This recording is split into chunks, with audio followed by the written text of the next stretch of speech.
There's something about it that makes this event, in my mind, so special. You're racing against time more than you're racing against other competitors. This is a very mentally tough, grueling test of a person's ability. You just can't allow yourself to get involved in somebody else's mistake. You never know what's going to get thrown at you. You just got to be really good at adapting to whatever comes up. Rain is a possibility, fog is a possibility, high winds are a possibility. 2 years ago we had snow. To win the 25 Hours of Thunderhill overall is so difficult. Just to finish the race is a feat in itself. You never say you've seen it all until you come to this race. 57 teams, a 15-turn, 3-mile track, 25 hours of endurance racing. This is Survive the 25.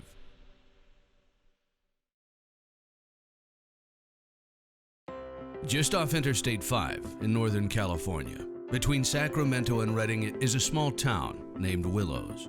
With a population of just over 6,000, Willows is not very well known to the average person.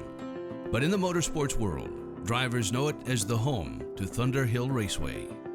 And each December for the past 12 years, race teams of all sizes and skill levels have descended upon this 3-mile track in the middle of nowhere, all focused on a single purpose: to compete in the longest endurance race in the country, the 25 Hours of Thunderhill.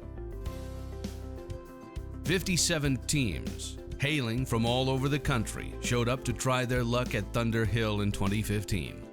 But unlike most of the other well-known endurance races, this event is unique and challenging in that cars of all sizes and shapes compete against each other here side by side.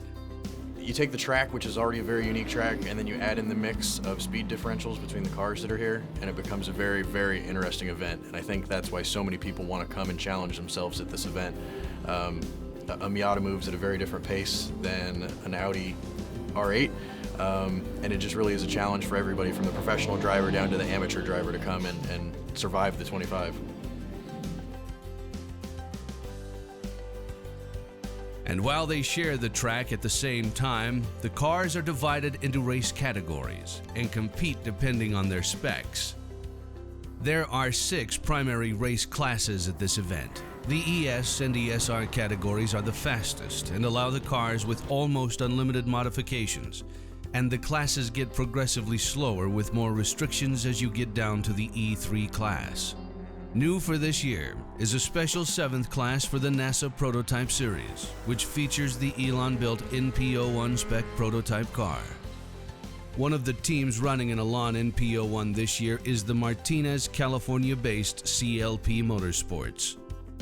The car that we're running, which is a really neat new prototype car built by Elon, it's called the NP01 or NASA Prototype. It's a relatively inexpensive car. It's lightweight, but its performance characteristics are quite good. So we've had our car for about 2 weeks. This car has never raced anywhere in the world.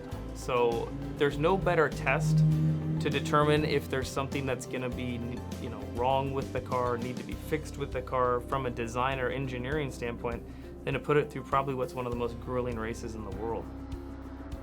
One of this year's CLP drivers is Tyler McQuarrie, a professional driver with a long and rich history here at Thunderhill. I've been coming to the 25 hour so long, I don't actually remember my first 25 hour, but I want to say it's got to be like 10, 11 years, maybe even 12, something like that. I just remember, coming up as a driver and, my desire to go do like the Daytona 24 hour, Le Mans 24 hour, all these 24 hour races. And, this race popped up and it was so accessible for so many drivers, and it was just like, I gotta go do that. And a lot of teams want to go do it. Some teams are out here preparing for other long races. Some guys, this is the only endurance race they do, and it's close to home, so it's like, I gotta get up there and I gotta do that long endurance race, and it's the longest one in the country. Competing in the ESR class with the Jannetta LMP3 car is Los Angeles-based Rhino Racing, a father and son effort featuring Ryan and Randy Carpenter. Well, the car we're driving is a Jetta LMP3 car. It's a brand new car, just came out this year. It was designed to fit the gap for Le Mans racing between the P2 car and the GT cars. These cars are all a spec car. They're on a carbon fiber tub chassis and with a spec motor. And the reason we got this car was because it's designed and built to run 24 hours. Jetta is a great company. They have a lot of history, and they've been building cars for quite a long time. They build a great GT-type car that they race, and I was fortunate enough to get the chance to go over there, see the car. Then we decided that we were going to go that direction. In the ES class, the Sonoma, California-based Flying Lizard Motorsports have teamed up with Toyo Tires and will be running their number 45 Audi R8 LMS car. Our main goal here for Toyo Tires is to finish the race and have a successful run. On top of that, we're shooting for not only winning our class, but we're also looking for an overall win. And that's a pretty tough one. You've got prototypes, which are faster than what we're in, a GT car. But we've been very quick so far, and I think, based on the reliability of the car and our execution with the team, I think we could actually win this thing overall. A standard stint is a tank of fuel, and we can go about an hour on a tank. So a stint, no matter what, you've got to come in an hour. Most likely we'll do a tire change every stint. Usually what we'll do in something like this is we'll start off and we'll double stint all the guys. So we'll do a two-hour run, and then we'll switch out. Depending on how we're feeling and so forth, we may double all the way through, or we may cut it down to a bit shorter as we get later into the race and do 1 hour stints. For us, we're going to run 4 drivers this weekend, all of them professional. All of us have either driven together, driven against each other, been on the same team, so everyone knows each other really well, and it'll be a good program. As part of a large factory presence from Mazda, Robert Davis Racing has brought 4 new global MX-5 Cup cars to the race this year. The race team they've assembled is a unique mix of professional drivers and Mazda dealers and staff, and perhaps the person with the most intriguing story is first-time 25-hour driver Liam Dwyer. I've been involved in cars almost my whole life, and I've been going to races since I was 2 or 3 years old. I'm from Connecticut. Lime Rock was 30-40 minutes from my house, but I didn't start racing until I came back from Afghanistan. I got injured in Afghanistan May of 2011, and I was by chance at the Rolex 24 Hours of Daytona in 2012, and I met Freedom Autosports, Derek Whitus and Tom Long. Long story short is they found out about me racing, they followed me. They're a team that's dedicated to helping out veterans, servicing them, and found out that I was racing. They were interested in having me test for them. I did really well, and they gave me 3 races last year in 2014, and that gave me a full contract for 2015. So I was a Marine, and we were on a routine patrol in May of 2011, and we were searching a compound, and I stepped on a bomb that someone had in place there, and the blast took off my left leg, injured my right leg, my right arm, and bled out there. Was able to, due to the immediate aid that was provided to me by one of my really good friends, Sergeant Aaron Denning, and then getting on the helicopter, going back to the hospital through lots of surgeries and recovery, obviously got me to where I'm at today, to where I'm able to walk and race cars now. And while Liam pilots the number 70 MX-5 Cup car, competing head-to-head with him will be longtime Thunderhill veteran Taz Harvey in the number 55 car. People from around the world know the 25-hour Thunderhill. The people that are in our sport, that are endurance racers, they all see it as a pretty big challenge. That's why you have these cars showing up that are such, they have a very high level of iron here this year. We've got a lot of prototypes and a lot of people spending a lot of money.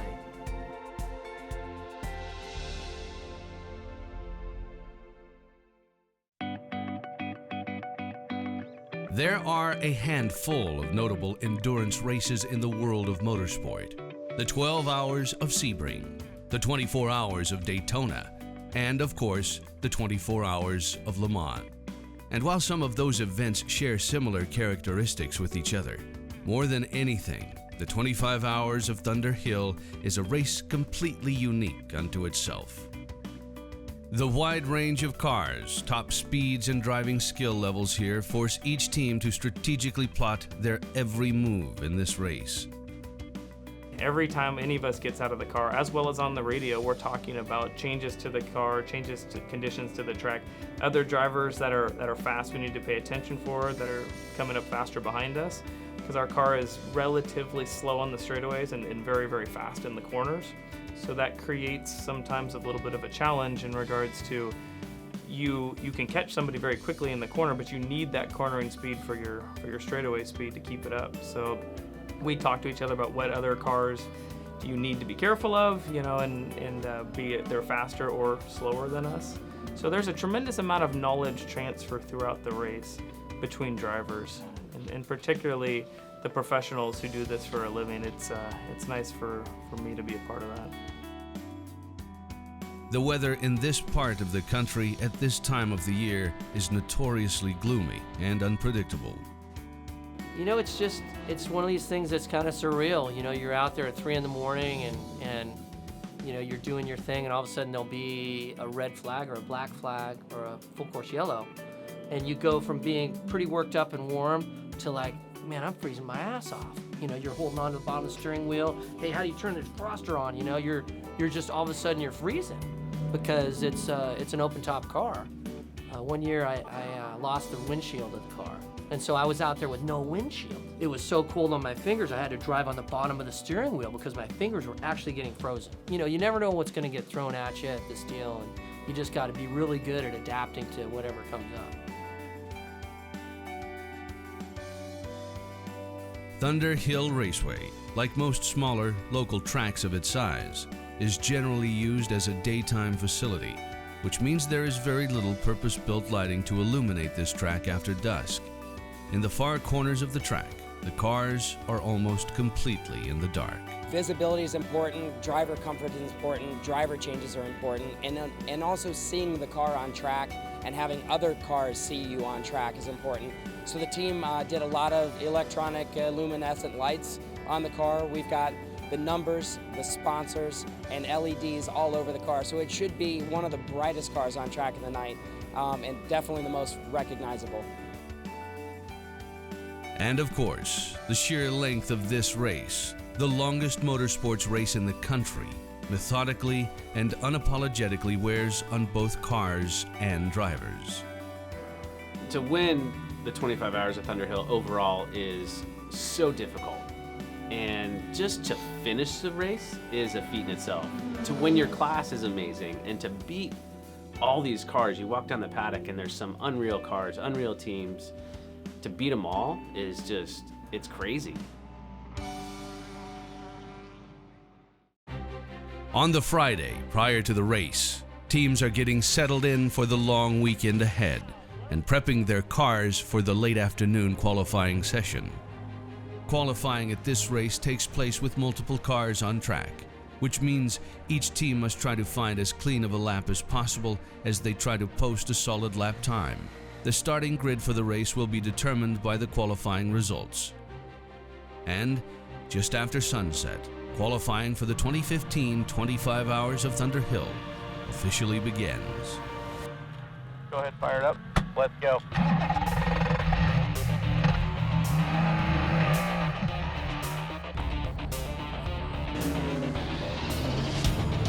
Let's roll.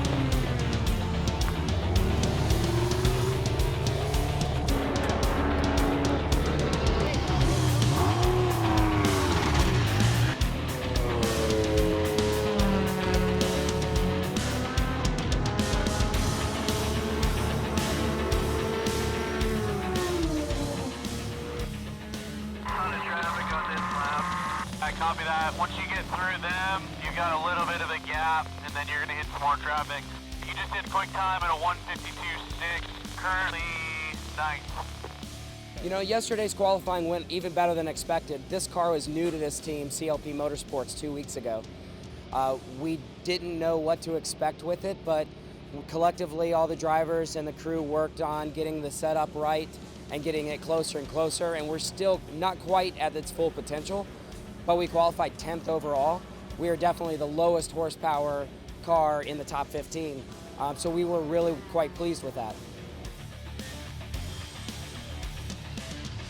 At the Mazda tent, Taz Harvey's number 55 MX-5 Cup car placed second among the 4 Mazdas, while Liam Dwyer's number 70 was just behind Taz as the 3rd fastest MX-5. We've got 3 drivers in our car. We have Liam Dwyer. He's actually a pro driver for the Freedom Autosports Continental ST car. He came to us to kind of as our hot shoe or our pro. We've got Robert Duveau. He's the owner of Chantilly Mazda in Virginia. And then we've got Nathan Edmonds, who works in dealer technical service for Mazda USA. We actually did really good in qualifying yesterday. We had a little bit of a problem with traffic, so it moved us back a little further than we wanted. So we wound up 5th overall in EO. So we got a lot of room to make up. Our drivers are really strong for our group, so we should do, after probably figure about the 8-10 hours, we should actually be moved up quite a bit in the group. Meanwhile, Flying Lizard's best lap time comes in at 1 minute and 43 seconds. But they are edged out of first place in their class by the Davidson Racing's number 16 Eagle race car by just 1.5 seconds. You're going to have to find a clean lap. We've got less than 10 minutes. You'll probably get 2 laps. Qualifying here is always a bit tricky because just the sheer volume of cars. Everybody's obviously trying to get a lap in on their own. So not where we wanted to be, but we're towards the front. Tire was good, car was good, so should be in good shape for the race. The Rhino Ginetta team is fighting neck and neck for the pole position in their ESR class. But when competition is this fierce, every aspect of the car's performance can mean the difference between P1 and P2. A brake change on their car between qualifying and practice changed the handling of the car, which surprised driver Colin Braun. What were you saying, the brakes? Ever since we changed them, they pulse super bad. These guys said when they put new brakes on, it tends to be super tight with like the hats or whatever, so they're not surprised. So I don't understand why, if you know that, you never do that for qualifying. Well, qualifying was pretty tight. It was back and forth between the One Motorsport Radical. We were in pole for a bit and just hit some traffic at the end, unfortunately. We lost out by 2/100ths of a second, but certainly was exciting, thrilling, and it was a close race. And we know we're still the faster car, so we got to prove it on the track. With qualifying behind them, the crews work into the night making any final adjustments needed to their cars. Meanwhile, the drivers know that this might be their last chance to get any decent sleep until Sunday night. Well, I can tell you what I normally feel. This year's a little bit different, being the team owner, putting everything together. I've got a lot on my mind about how this is going together. I need to make sure that everything works well so we can give us the best chance to win the race. In normal conditions, I try to just calm down and try to block everything out. One of the things that you find out that if you go into turn 1 with your hair on fire and you're looking off into the field thinking about something else, you'll never make the turn. So you have to just be able to have that ability to flip a switch. Nothing exists but what's right in front of you and what you're looking at, and you have to be able to adapt to that. I find that the older you get, the more difficult for me that becomes. So I kind of put it back to my son and some of the younger guys that are able to just forget everything, jump in a car and go. For me, it's been a little bit more difficult than that. But that's part of the fun of it. That's what keeps you going. It can be devastating to spend months preparing for a race and then having some disaster happen, as you roll the car out of the trailer.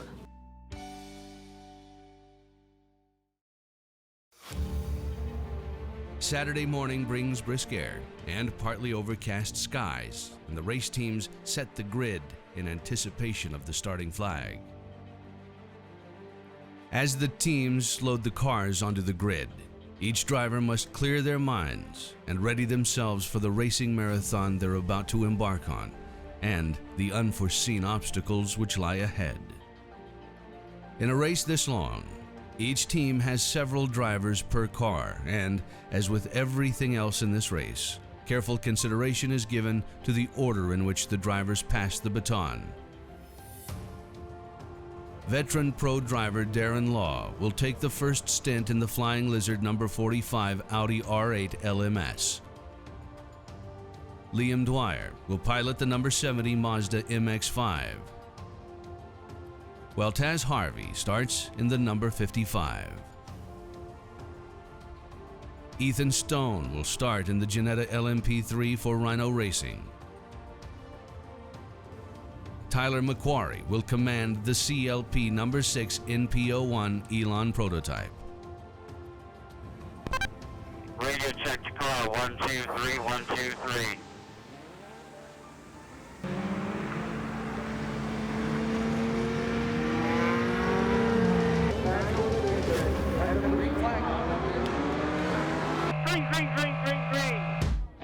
The 13th running of the 25 Hours of Thunderhill gets underway at 11 a.m. sharp. Now, it becomes a matter of survival. I mean, it's a 25-hour race. So if you're all amped up in the first hour, it doesn't usually end well. So we want to make sure that everybody's kind of on the same page. Everyone has a plan. We follow the plan. And then we also have a couple backup plans to go with it. Just staying out of trouble. I mean, you know, that goes for the next 20 hours, and really maybe with 3 or 4 or 5 hours it goes when you really start, you know, seeing where you are. This is about not getting penalties, not getting contact, and you know, you want to stay towards the front of the race, but the main thing is take care of the car, don't hit anything, and just stay out of trouble. You know, just don't burn yourself out too early. So, you know, I'll be watching the race and just hoping that everything goes well for my other drivers. And when it's my time, you know, get prepared a little bit before I'm out there, and it's showtime. You know, you got to get in, you got to go. And that's all you can do. With this being the first race of any kind with this car for the CLP team, there are plenty of unknowns and kinks for them to work out. Fuel pressure warning, guys. Fuel pressure warning. Lap. Hit this lap. I'm fitting. While the fuel pressure warning was able to be rectified quickly, shortly after, an axle failure forces them to bring the car off the track for repairs. There was one question, was how long our drive axles were going to go and last. And it turns out that we had a left rear axle failure in turn 8 in a high-speed corner. So we had to coast to a stop, get towed in, make the repair, and then we sent Pat, the team owner, back out on course right now. There's no way of knowing how long it's going to last. This is a complete guess. We are the complete test factory for this program right now.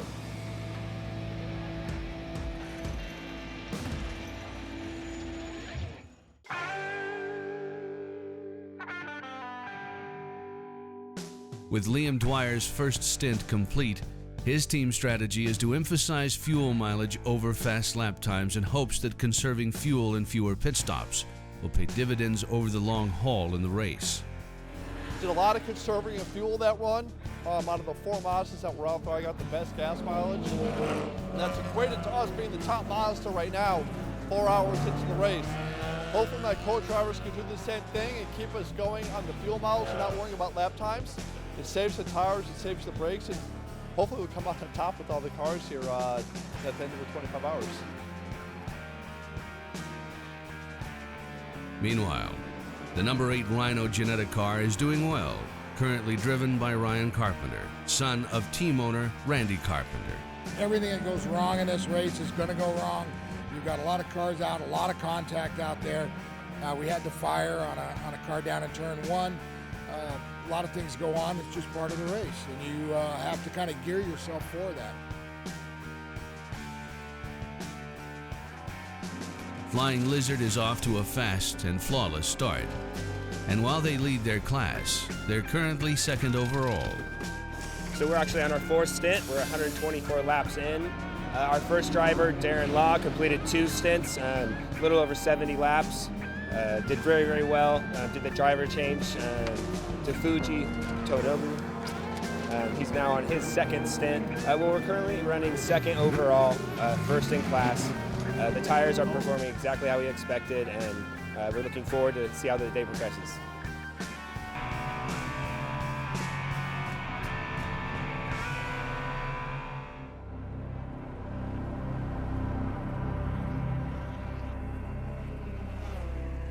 Just before dusk, Ryan Carpenter is behind the wheel of the number 8 Rhino Ginetta LMP3 car and is currently posting fast times and moving his way up the leaderboard.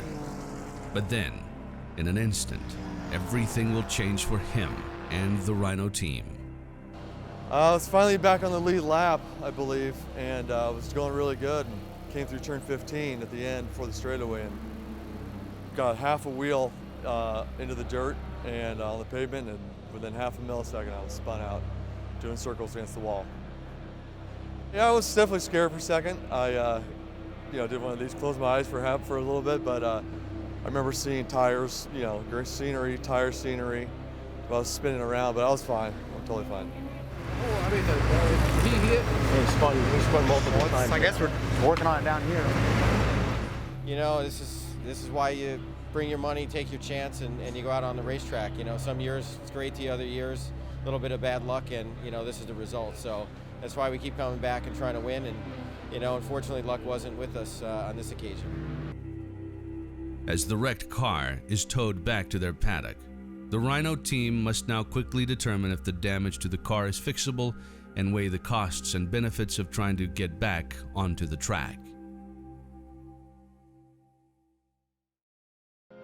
The sun sets on Thunderhill Raceway, and the race is just over 6 hours in. Yet here, that means there is 19 hours of racing left to endure.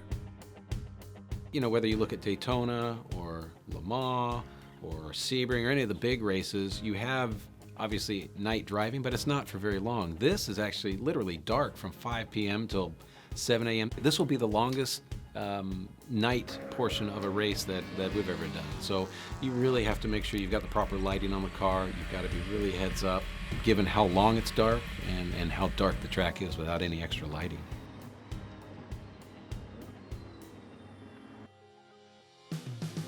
At the CLP tent, the crew thinks they've solved the CV boot problems which were plaguing them early in the race. However, with a brand new prototype vehicle like theirs, the team is on their toes at all times in this race.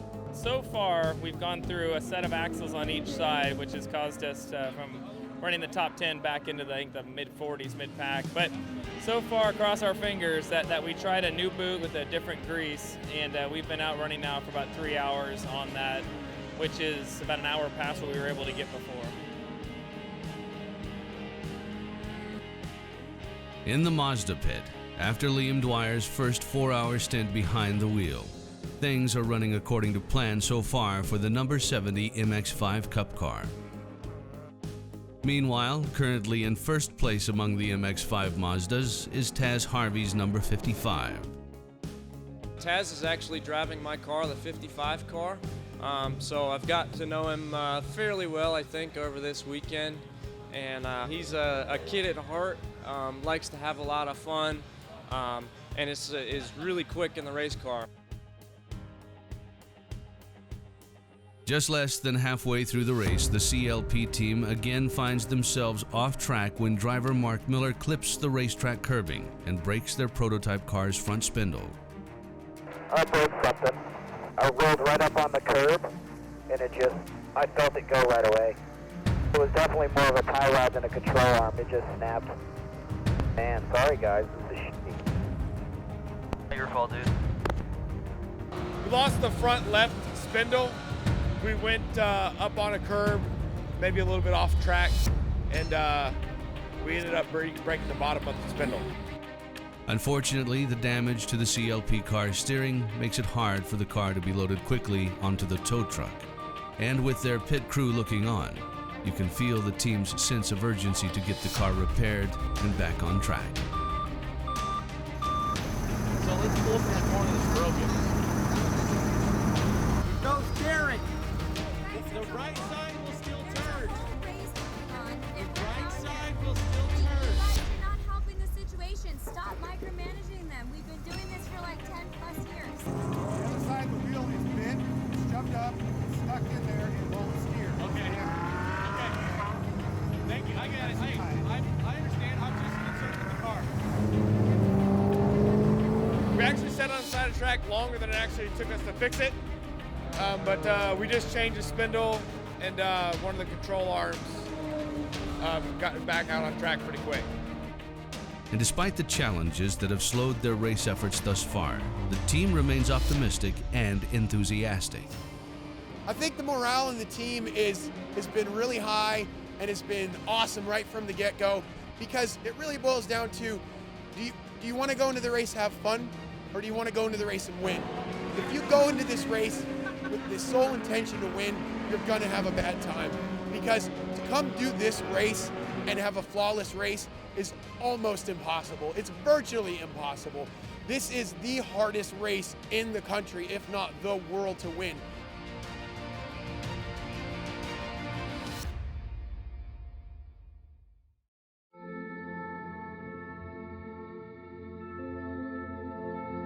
At the Rhino tent, the damage to their car is too extensive to repair, so the team has decided to pack it up.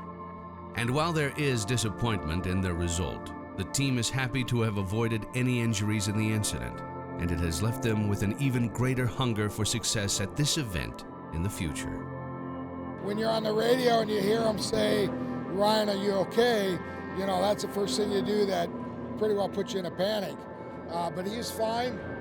You know, our game plan is to get right back into it, get off, do some testing at some of the smaller enduros, figure out what we're going to do, but all we're going to do is just build for this race, be right back into it again. We'll be here next year.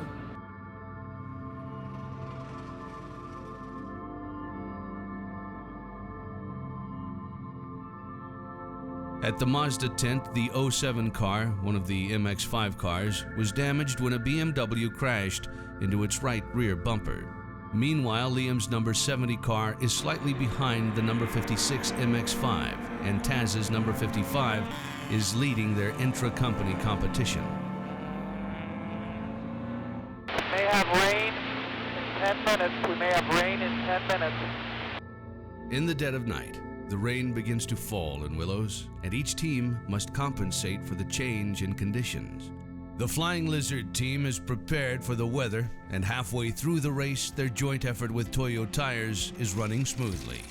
But the team knows that it's nearly impossible to finish this race without an incident or mechanical issue of some kind. So far, however, they're mounting one of the best efforts that this event has ever seen. Car's working great, no issues at all. We're first overall and first in class. Got a 4-lap lead at the moment, but you know, a long ways to go and a lot can happen. Saw a little bit of everything: reckless driving, people driving off, spinning out, crashes. Had 2 full course yellows. A lot of action. Always have to be on your toes. Just after 3 a.m., word comes through over the number 70 Mazda team radio, and driver Nathan Edmonds is having transmission trouble. And when the team checks the car in the pit, they discover the gearbox has been overworked, and continuing like this is no longer an option. They decide to garage the car for the time being and bring it out to ceremoniously run the last lap and take the checkered flag.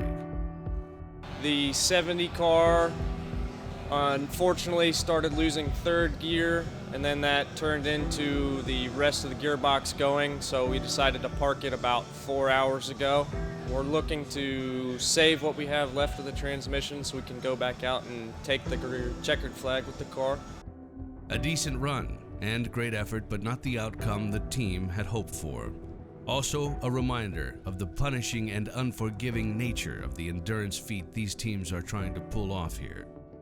I'd say it's just immensely difficult to go through this race without any problems. Now, if you can make it through without any mechanical issues, any at all, that's a huge success right there. If they can make it through without any incidents on track, without running into gophers or rabbits or whatever. Our car actually hit a rabbit at at about 8 or 9 o'clock last night, and we were worried about temperatures right away with that. One of the other cars got hit by a BMW out there, ruined part of the back bumper.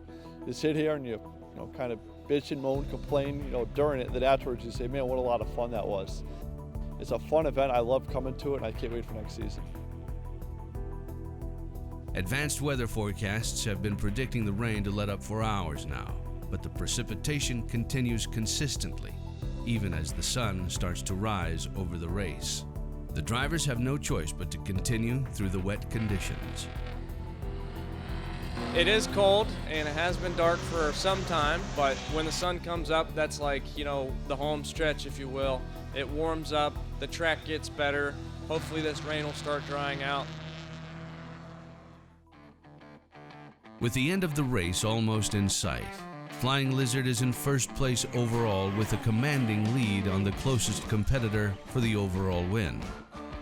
While other teams have juggled problems and struggled throughout the race, they have stayed consistent and avoided trouble flawlessly thus far. You know, for us, it was just a dream to come here with Toyo. You know, we've been working with them all year on their tire development. It was an honor for them to work with us to begin with. And I think not only in the dry, but in the wet, they've shown what they're capable of producing at a very high level. But, as all teams must be aware of here, anything can happen at this event, and the results are not final until the race is finished. During a full course yellow flag, when an incident or hazard has taken place on track and drivers must slow down and proceed with caution, the Flying Lizard team is assessed a penalty for passing another car inadvertently. Luckily, it was only a 5-minute penalty, and we've still got a pretty good margin over second place. It's just extremely difficult with the conditions for the drivers to see the flags. So those things can happen. Obviously a long way to go, and we've got a good lead, but you know, you just can't be sure you know, where we'll end up. But hopefully we won't have any more issues for the rest of the race. While they still remain in first place overall, the 5-minute penalty will cut into their lead, and another penalty like that could very well cost them their coveted overall victory. And the closer the race gets to the finish, the tension slowly rises as victory is nearly within their grasp, and their focus becomes simply managing their lead and avoiding any contact at all costs at this point.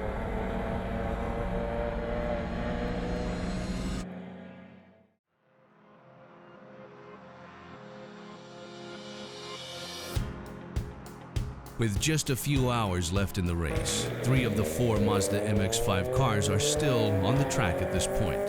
The number 55 and 07 MX-5s are neck and neck with each other.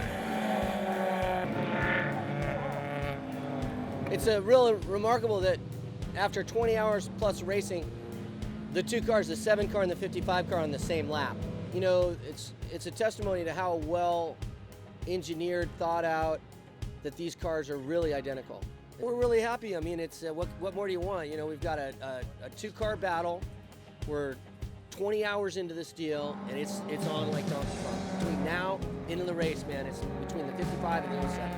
So we'll just have to see how it plays out.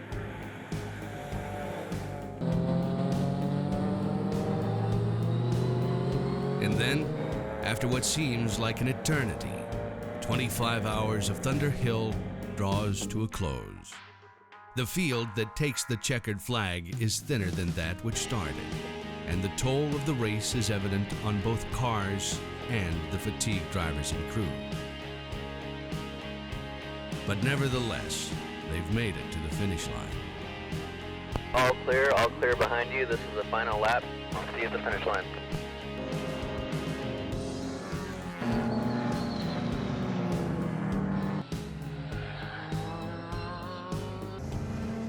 Despite all the small mechanical issues and mid-race repairs, CLP finishes the 25-hour first in their prototype class, an achievement to be proud of for team owner Pat O'Keefe.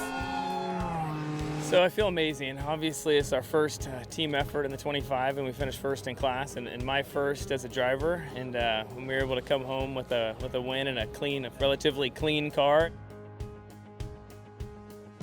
The 4 Mazda Global MX-5 Cup cars, including Liam's number 70, take the checkered flag together on the final lap. Mazda lineup coming down the front straightaway, side by side by side by side, 4 wide across the line for the Global MX-5 Cups. How cool is that?